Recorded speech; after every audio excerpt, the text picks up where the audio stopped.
साल 1979 उत्तर प्रदेश का पुराना इलाहाबाद शहर, जिसे आज हम प्रयागराज कहते हैं, और उसका एक बदनाम इलाका चकिया मोहल्ला। इसी मोहल्ले में फिरोज नाम का एक तांगे वाला रहता था। उसके बड़े बेटे का नाम था अतीक अहमद। घर में तंगी थी, गरीबी थी, लेकिन अतीक के अंदर बचपन से ही एक अलग तरह की जिद थी। उसे पढ़ाई लिखाई में कोई खास दिलचस्पी नहीं थी। 1979 आते आते 17 साल का अतीक 10वीं के एग्जाम में फेल हो गया, पर उसे इस बात का कोई दुख नहीं था। उसकी नजरें तो कहीं और थी। उसे ताकत चाहिए थी, पैसा चाहिए था, और वो भी शॉर्टकट से। अतीक ने सबसे पहले मालगाड़ियों से कोयला चुराने का धंधा शुरू किया। वो अपने कुछ दोस्तों के साथ रात के अंधेरे में कोयला चुराता और उसे ब्लैक में बेच देता। इसी चोरी चकारी के बीच अतीक के हाथों पहली बार खून हुआ। उसके खिलाफ एक हत्या का मुकदमा दर्ज हुआ। उस दौर में इलाहाबाद में जुर्म करना कोई छोटी बात नहीं थी, लेकिन अतीक को समझ आ गया था कि लोगों के अंदर डर पैदा करके ही वो पैसा और पावर कमा सकता है। धीरे धीरे उसने रेलवे के ठेकेदारों से हफ्ता वसूलना शुरू कर दिया। उसका तरीका एकदम सीधा, या तो पैसा दो या जान से हाथ धो बैठो। 80 का दशक आते आते पुराना इलाहाबाद एक और खूंखार नाम से कांपने लगा था। शौके इलाही उर्फ चांद बाबा। पुलिस चांद बाबा के इलाके में घुसने से पहले 10 बार सोचती थी। अगर उसका कोई गुर्गा पकड़ा जाता तो चांद बाबा पुलिस स्टेशन पर सरेआम बमबारी करके उसे छुड़ा लाता था। अतीक शुरुआत में चांद बाबा को अपना उस्ताद मानता था। उसे देखकर ही उसने जुर्म के तरीके सीखे थे। 1985 आते आते अतीक चांद बाबा का सबसे वफादार और खतरनाक शूटर बन चुका था। अपहरण, रंगदारी, कत्ल, अतीक हर काम में माहिर था। इसी बीच उत्तर प्रदेश में 1985 में वीर बहादुर सिंह की सरकार बनी। राज्य में फैलते जंगल राज को रोकने के लिए 1986 में यूपी का पहला गैंगस्टर एक्ट लागू किया गया। चांद बाबा जैसे दिग्गजों के मौजूद रहते हुए उत्तर प्रदेश के इतिहास का पहला गैंगस्टर एक्ट लगा अतीक अहमद पर। पुलिस ने रातों रात अतीक को उसके घर से उठाया और एक गुप्त स्थान पर ले गई। 3 दिन तक अतीक का कोई अता पता नहीं था। शहर में ये खबर फैल गई कि अतीक का एनकाउंटर हो गया है। लेकिन यहीं से खेल में एक नया मोड़ आया। इलाहाबाद के एक रसूखदार सांसद, जिनके पास उस दौर की सबसे महंगी गाड़ियां हुआ करती थीं, उनके दिल्ली दफ्तर से सीधा फोन लखनऊ सेक्रेटेरिएट पहुंचा। लखनऊ से कॉल कनेक्ट हुआ सीधे इलाहाबाद पुलिस चीफ के केबिन तक। वो लड़का हमारा है, उसे कुछ नहीं होना चाहिए। फोन पर एक भारी आवाज गूंजी। दोपहर होते होते अतीक अहमद इलाहाबाद की सड़कों पर सीना ताने आजाद घूम रहा था। उस दिन अतीक को एक बात समझ आ गई थी, अगर हमेशा के लिए पुलिस और कानून से बचना है तो खुद सिस्टम का हिस्सा बनना पड़ेगा।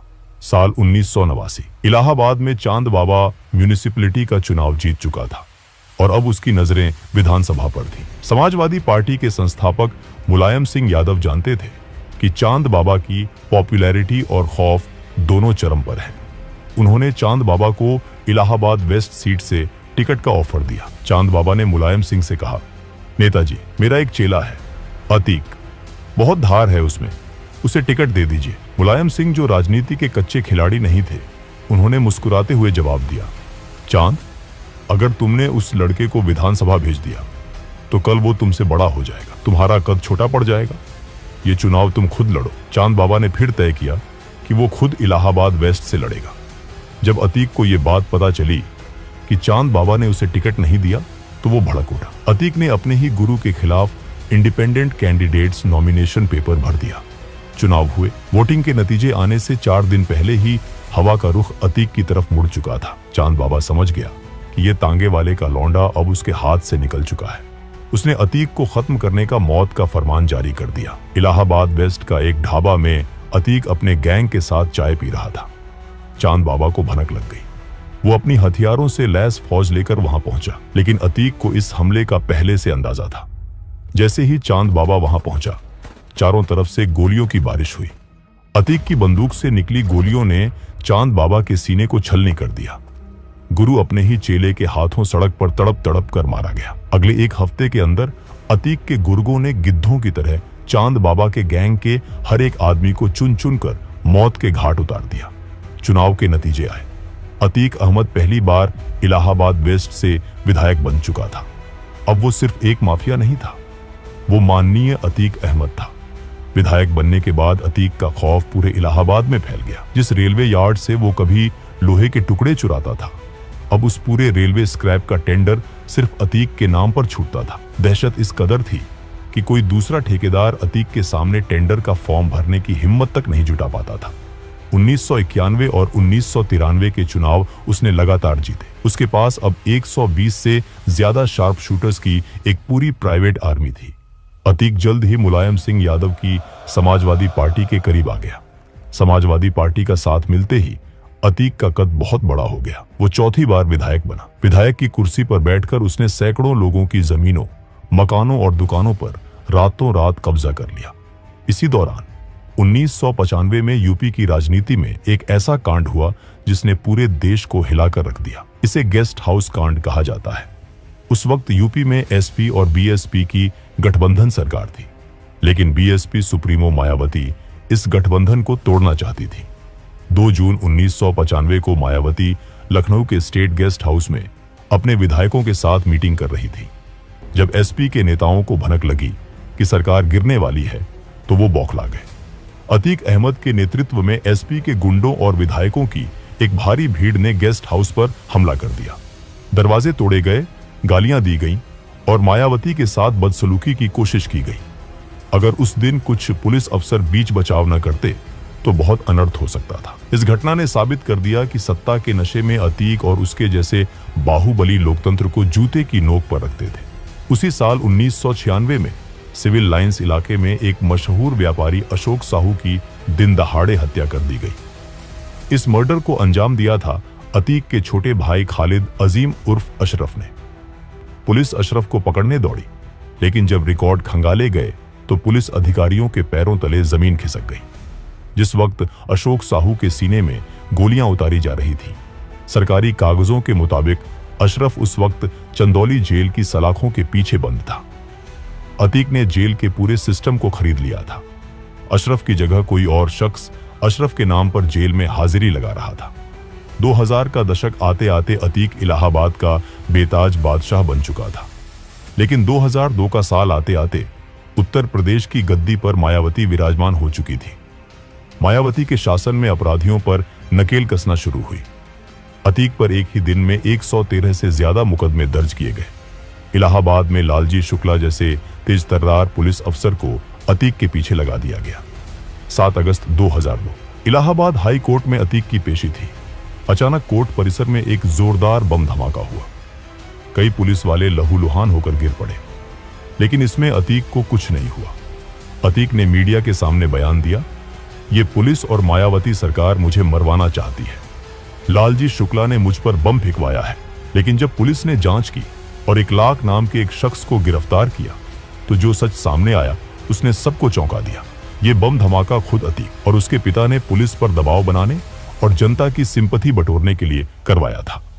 जब पत्रकारों ने इंस्पेक्टर लालजी शुक्ला से पूछा कि क्या उन्होंने बम फेंकवाया था, तो शुक्ला ने मुस्कुराते हुए जवाब दिया, अगर मैं बम फेंकवाता तो अतीक अहमद जिंदा नहीं बचता।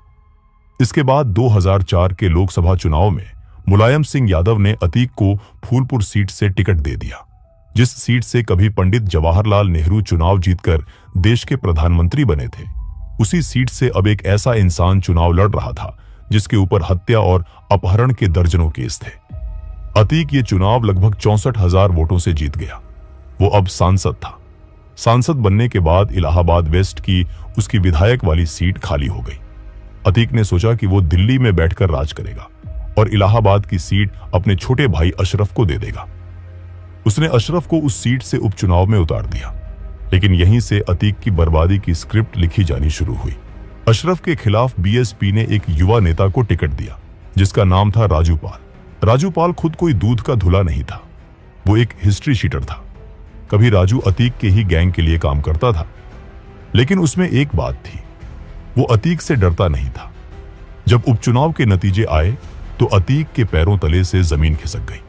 उसका भाई अशरफ बीएसपी के राजू पाल से चुनाव हार गया। ये अतीक के लिए सिर्फ एक हार नहीं थी, ये उसके गुरूर पर एक तमाचा था। जिस इलाहाबाद में लोग उसके नाम से थरथर कांपते थे, वहां कोई उसके भाई को कैसे हरा सकता है। अतीक को लगा कि अगर उसने राजू पाल को नहीं हटाया तो शहर से उसका खौफ खत्म हो जाएगा। 25 जनवरी 2005 राजू पाल अपनी गाड़ी से जा रहे थे।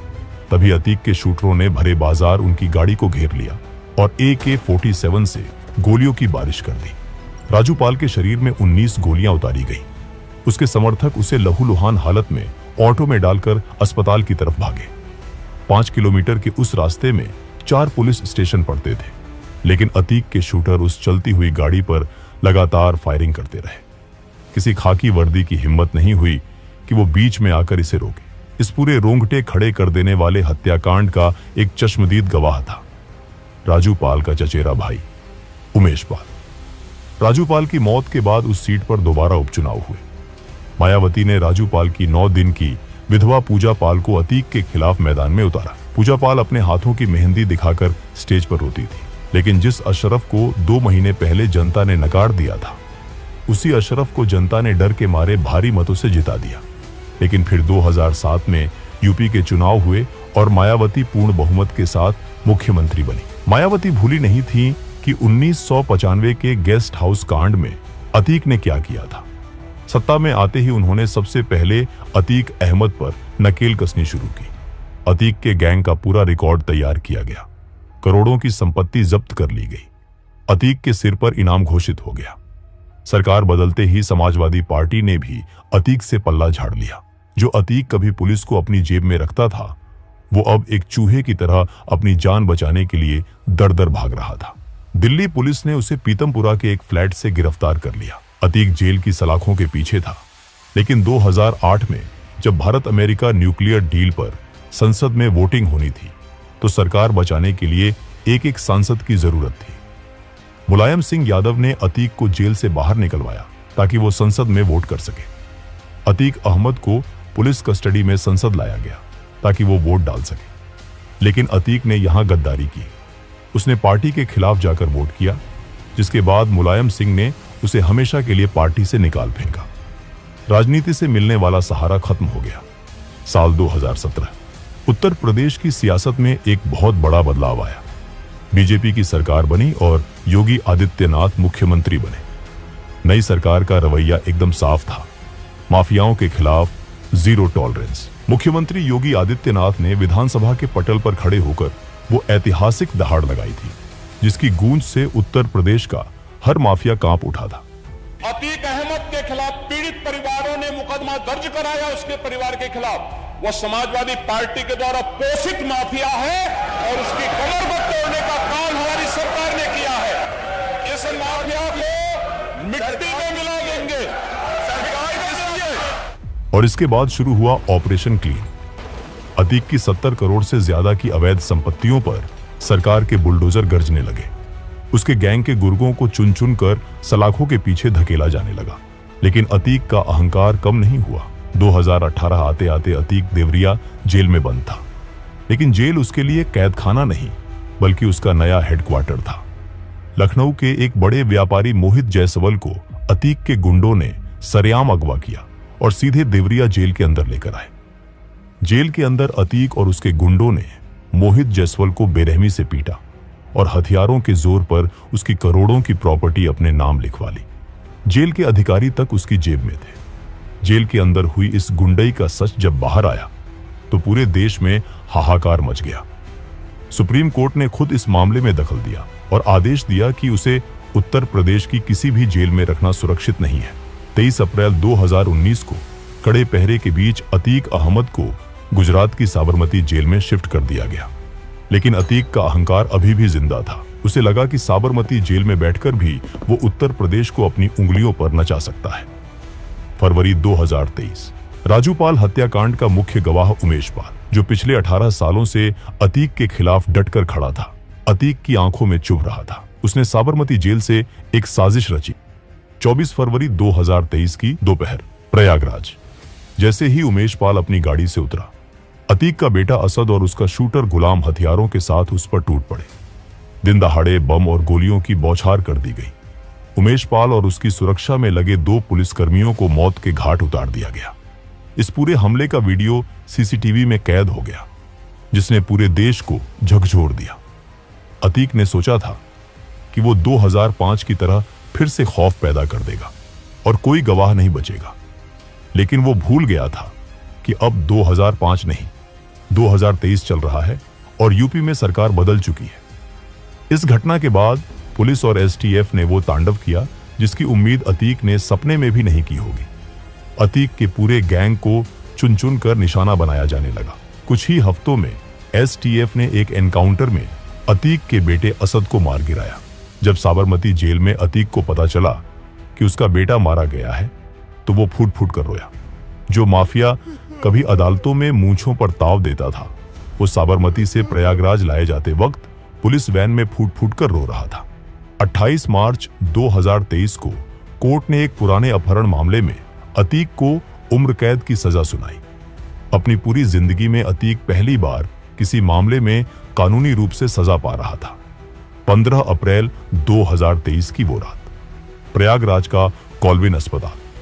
अतीक अहमद और उसके भाई अशरफ को मेडिकल चेकअप के लिए लाया गया था। दोनों के हाथों में हथकड़ी थी। मीडिया का जमावड़ा लगा था। लाइव कवरेज चल रही थी। पत्रकार अतीक से उसके बेटे के जनाजे में न जा पाने को लेकर सवाल कर रहे थे। अतीक जी, आप अपने बेटे असद के जनाजे में नहीं जा पाए, कुछ कहेंगे? अतीक ने निराशा भरी आवाज में जवाब दिया, नहीं ले गए तो नहीं गए। ये अतीक के मुंह से निकले आखिरी शब्द थे।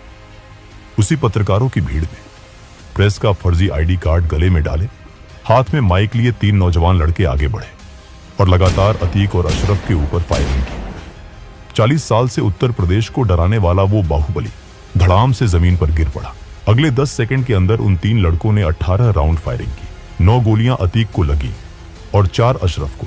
लाइव टीवी पर पुलिस की मौजूदगी में देश के सबसे खूंखार बाहुबलियों में से एक का अंत हो चुका था।